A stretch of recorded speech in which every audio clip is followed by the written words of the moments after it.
Olá, pessoal. Somos Cleiton e Eleusa Oliveira e representamos a Harvest Foundation. Se você quer mais informações sobre a Harvest, estão disponíveis no site harvestfoundation.org. E assim a gente dá abertura a uma segunda parte de um tema muito importante que já começamos a trabalhar, chamada a Roda de Sabedoria. Que tal pensar sobre esse assunto a partir de uma ilustração muito simples? Como fazemos para mover uma engrenagem emperrada? Você já tentou fazer isso? Ora, colocando óleo. Muitas vezes, a nossa vida também parece estar emperrada, então ela precisa de óleo para se mover. Hoje queremos pensar na sabedoria como esse óleo, como ela funciona e nos muitos benefícios que ela traz. Vamos começar imaginando uma conversa entre quatro amigos imaginários. Esses amigos têm preferências muito diferentes.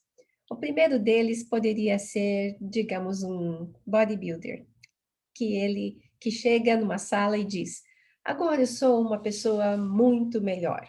Tenho um corpo modelo, muito saudável. Aquelas 5 horas de academia e malhação por dia são ótimas. Quase não vejo minha família. Estou sempre ocupado com os meus exercícios. Sei que tem muita gente de olho em mim. Todo mundo deveria ser assim como eu."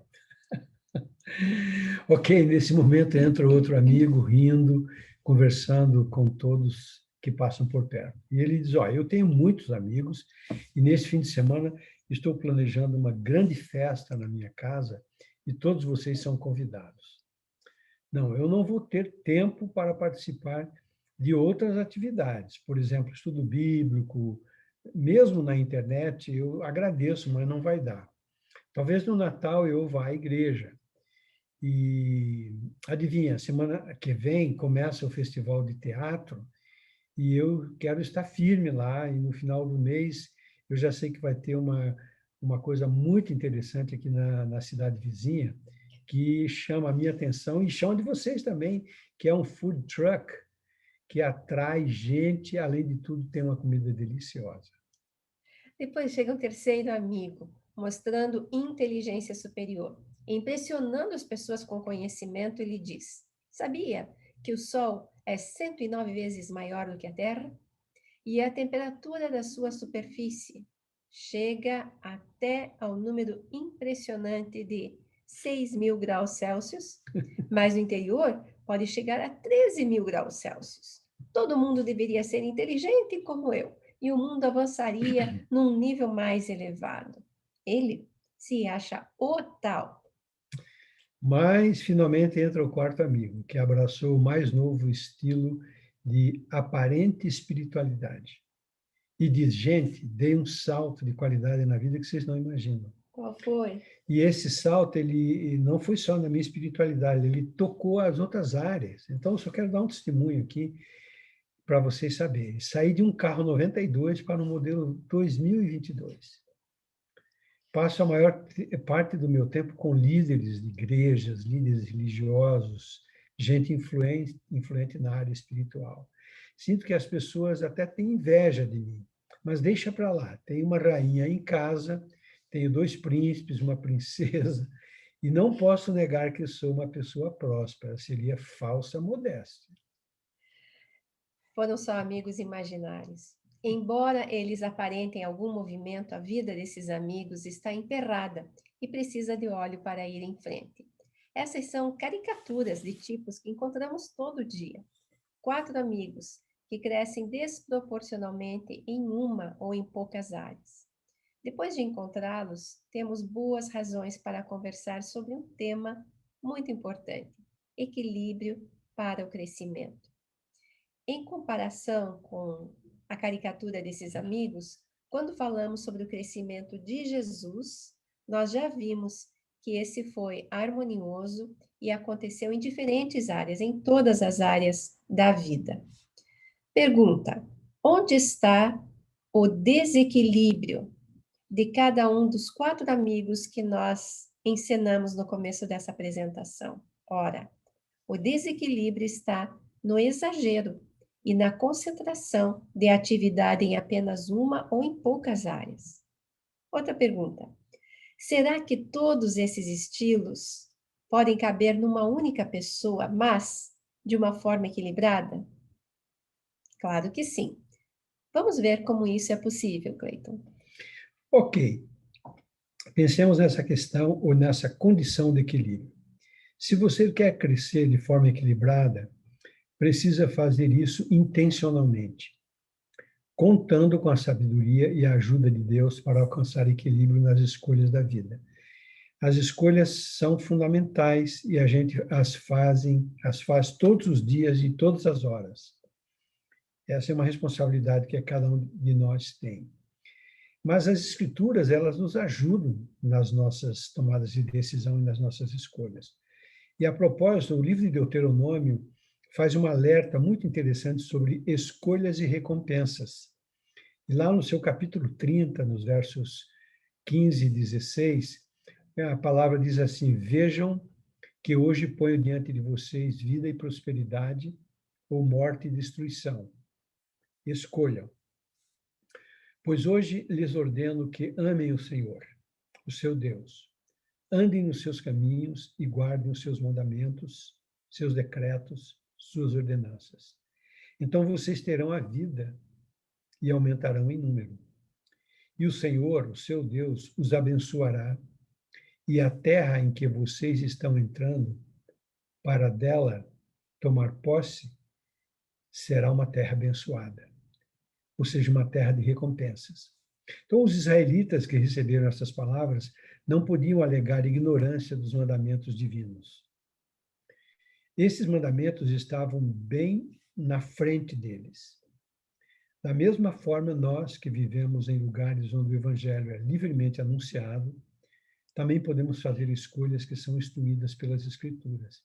E a gente é exposto diariamente ou semanalmente a palestras, a sermões, a ensinos, a disponibilidade de amigos que resolvem nos discipular, nos ajudar, nos ensinar as escrituras.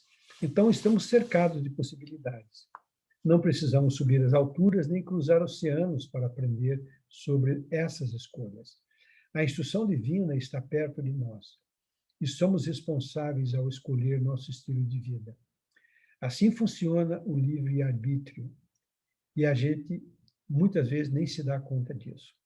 As pessoas que nos ensinam podem comunicar a palavra de Deus. E as leituras que nós fazemos, elas igualmente contribuem para a gente perceber a palavra de Deus. O Espírito Santo faz a sua obra maravilhosa, nos convencendo do pecado, da justiça e do juízo, e nos ajustando dentro desse processo de conhecer como fazer boas escolhas. Daí em diante, a escolha é nossa. Vamos voltar para a palavra de Deus bem no começo, lá em Gênesis. Desde a criação, descrita no livro de Gênesis, encontramos áreas em que fazemos escolhas.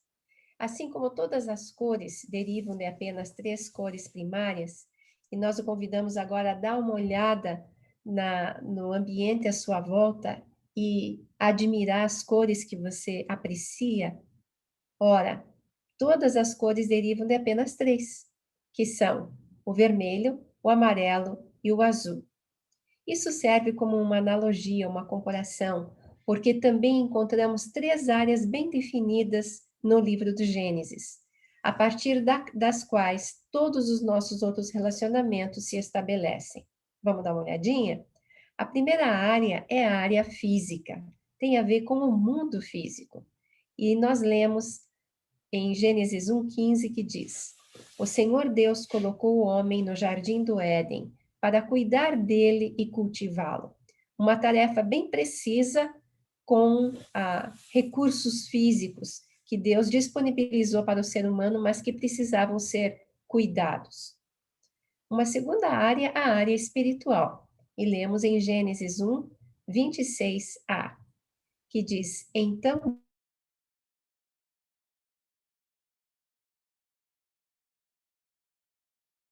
disse Deus: façamos o homem à nossa semelhança. Deus mesmo, criando o homem com toda a condição espiritual que o Senhor tem, para que o homem venha ter relacionamento com ele. a área espiritual fica definida. E a terceira, a área relacional. Nós temos Gênesis 1:18, um texto que é claríssimo. Então o Senhor Deus declarou: não é bom que o homem esteja só. Fomos criados a partir da concepção divina como seres relacionais. Então, essa é uma área importantíssima que precisamos também ter. Agora, vamos lembrar daqueles amigos que nós apresentamos para vocês no começo dessa conversa de hoje. O que faz a diferença entre bênção e maldição? Nas três áreas, e não apenas em uma delas, soma bênção na vida de qualquer pessoa. E outra pergunta: é possível crescer na direção da adequação de Deus, no limite de Deus, no propósito de Deus, sem obedecer às suas ordens? É claro que não. Em Deus, em Jesus Cristo, está a realidade da vida. E se nós descartarmos esta realidade, tudo mais já se perdeu. Então, se nós estamos conversando hoje sobre equilíbrio, não é, Cleiton? Podemos pensar que quando temos escolhas em cada uma dessas áreas fundamentais, nós temos situações bem práticas e diárias. Então, a sabedoria não é algo que vai se expressar num laboratório, em que a gente vai precisar estar num ambiente acadêmico para mostrar a sabedoria. Não, é no dia a dia, nas coisas pequenas da vida diária em que ela vai se expressar. Vamos ver alguns exemplos? Então, para aqueles que estão reunidos em pequenos grupos, talvez você queira fazer pausas nessa apresentação. E enquanto nós vamos falar sobre esses exemplos, talvez você queira fazer pausas para o vídeo um pouquinho e comentar. Por exemplo, na área física. Aqui entraria o cuidado com o corpo, a dieta, o exercício, o vestuário, a moradia, o uso racional da água, o cuidado do mundo animal, do mundo vegetal, da terra e a própria gestão do tempo. Então, se vocês querem se organizar em pequenos grupos para considerar esses exemplos agora, podem conversar sobre como essa área física está crescendo na sua experiência individual ou na comunidade onde você vive. Existem exemplos em que a área física está danificada, em que ela precisa ser melhorada, em que não tem havido crescimento? Vamos parar para pensar um pouquinho sobre isso. Ok, enquanto você para pensar sobre isso, a gente vai andando e vamos falar um pouquinho sobre a área espiritual. Essa é uma área em que todas as pessoas devem estar fundamentadas, todas as coisas devem estar fundamentadas na vida de cada um de nós. São os relacionamentos com Deus Pai, com Jesus Cristo, com o Espírito Santo, com a igreja, com a Bíblia, com a vida de oração, com a prática da comunicação dessa vida de oração, dessa vida espiritual, dessa vida que integra a minha existência e me move na direção do evangelismo, do discipulado. Mas também essa é uma área em que eu vejo a necessidade de rejeitar vínculos espirituais errados. Vínculos espirituais que a gente poderia dizer com o maligno, com Satanás, e tudo que tem a ver com o domínio espiritual do mal. Aqui todos os dias fazemos escolhas sobre comunhão com Deus, salvação, adoração, oração, servir a Deus e experimentar o seu amor. Então está aí um composto de informações importantes sobre a área espiritual. Agora vamos para a área relacional. Aqui entram os relacionamentos com família, amigos, comunidade, governo, chefes, colegas, com os inimigos e as necessidades sociais de termos amizades, desfrutar companheirismo, o aconchego da família, contar com a lealdade, a honestidade, ter horas de lazer, celebração, curtir o trabalho em equipe e enfrentar as lutas conectadas com cada uma dessas pequenas realidades. Com esses exemplos, vemos que, ao falar de sabedoria, não estamos nos referindo a atividades de laboratório ou pesquisa acadêmica, mas coisas bem práticas do dia a dia em que precisamos obedecer a Deus. Essa prática vai funcionar como óleo, ajudando a engrenagem da vida a se mover.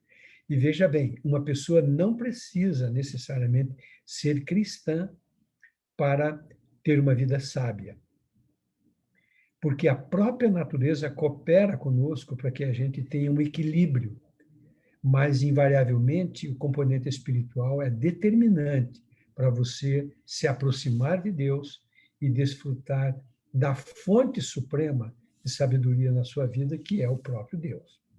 Então, sabedoria é fazer as coisas da maneira de Deus, é viver a vida que Ele planejou para nós em Sua palavra.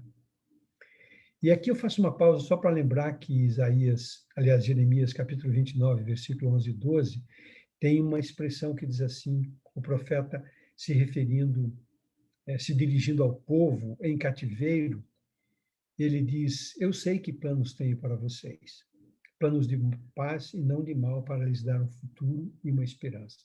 Então a gente vê na palavra do profeta, dirigindo-se a esse povo em processo de cativeiro, que Deus tinha um plano que não é o cativeiro que vai mudar a nossa relação. O cativeiro pode potencializar a relação, e é isso que alguns experimentam, como Daniel e tantos outros. Ora, as promessas são numerosas para quem vive com sabedoria, e elas incluem a vida longa, a paz, a prosperidade, a segurança, o discernimento, a proteção, entre outras coisas. Deus nos fez e Ele sabe o que nós devemos fazer. Assim, no conjunto, suas instruções para o que devemos fazer e com que nos devemos relacionar vão construindo essa estrutura em todas as áreas da vida, que a gente chama isso de sabedoria. É uma verdadeira cultura de princípios que são aplicados, que são usados e que nos ajudam nas nossas decisões, nas nossas escolhas, e que eles aparecem para que os outros percebam. Então, a sabedoria, ela brilha como esse óleo falado desde o começo. Maravilhoso. Então, como Jesus, nós precisamos ter os propósitos e os recursos de Deus para nos desenvolver totalmente naquilo que Ele mesmo deseja. Podemos tentar nos desenvolver com a sabedoria humana, mas essa está falida. Essa é limitada e não podemos crescer na direção do exemplo de Cristo sem a sabedoria de Deus. Em resumo, sabedoria começa com o temor do Senhor. Isto é o que nos diz Provérbios 9 e 10. Quanto aos planos dele, revelados ao espírito do homem pelo Espírito de Deus. Sabedoria é fazer coisas da maneira de Deus, é obedecer às suas regras e instruções em tudo. Então, nós gostamos de usar analogias. Já falamos dos 4 amigos, falamos do óleo, que pode ajudar uma engrenagem emperrada a funcionar, e agora nós vamos falar de uma roda para mostrar as 3 dimensões primárias de relacionamentos do ser humano e o papel que a sabedoria tem no nosso desenvolvimento. A sabedoria que nos ajuda a nos mover na direção dos propósitos de Deus. Essa roda tem 3 raios, um para cada uma das 3 dimensões. E o aro da roda representa a sabedoria. Deu para imaginar? O que acontece se faltar o aro e só tivermos os 3 raios? Não tem roda, não anda. O que acontece se um raio for curto ou fraco e a roda estiver fora de equilíbrio? De novo, a roda não anda. Isso nos faz pensar como é importante desfrutar da vida na sua totalidade, não excluir o espiritual do relacional, do físico e muito menos esquecer de incluir a sabedoria. Nossa vida está em equilíbrio. Ou fica fácil dizer se somos um dos 3 amigos desequilibrados. Se achamos áreas de fraqueza, elas precisam ser fortalecidas. Então, Perceba que aquela promessa que eu mencionei há pouco de Jeremias 29 foi proferida para um povo em absoluta fragilidade social, sendo levado para o cativeiro. Quer dizer, Isso mesmo. eles não tinham a mínima ideia de como seria o seu futuro. E, de repente, Jeremias aparece no meio deles para dizer: eu sei que planos tenho para vocês, diz o Senhor, planos de paz e não de mal, para lhes dar um futuro e uma esperança em uma terra nova, em uma situação social nova, em um tipo de relacionamento com vocês mesmos e com o seu opressor completamente novo. Quer dizer, no meio de tudo isso, eles vão aprendendo essa sabedoria. O que nos acontece depois que a gente se converte ao Evangelho? Precisamos prestar atenção a as três dimensões de relacionamentos que Deus nos deu, mas a sabedoria, ela entra para continuar crescendo o nosso próprio equilíbrio. Então, vamos pensar nos componentes dessa roda e entender que a sabedoria é o elemento fundamental. Uma roda que está em equilíbrio e bem engraxada pode se mover na direção do seu objetivo. E aqui isso significa desenvolvimento. É um conceito novo. Então, o desenvolvimento está dentro da sabedoria e a sabedoria ajuda-nos a pensar no desenvolvimento, que é mover-se na direção dos propósitos de Deus. Maravilhoso. A sabedoria não é só para nós. Boas notícias. Podemos orar e podemos mostrar a outras pessoas como a sabedoria funciona. Como prática desse devocional, dessa conversa que nós tivemos hoje, que tal se você compartilhar sobre a roda da sabedoria para outra pessoa? Isso acho que é muito importante. Se você achar que você precisa rever essa live, volte desde o começo, repense, ou então vá no site, a gente tem um elenco de informações disponibilizadas, compartilhadas, e tem uma lição chamada Roda de Sabedoria, que é essa lição que nós estamos presenteando para você aqui nessa tarde. Um grande abraço e sucesso nas suas escolhas. A sabedoria está junto conosco, não nos separemos dela. Obrigada.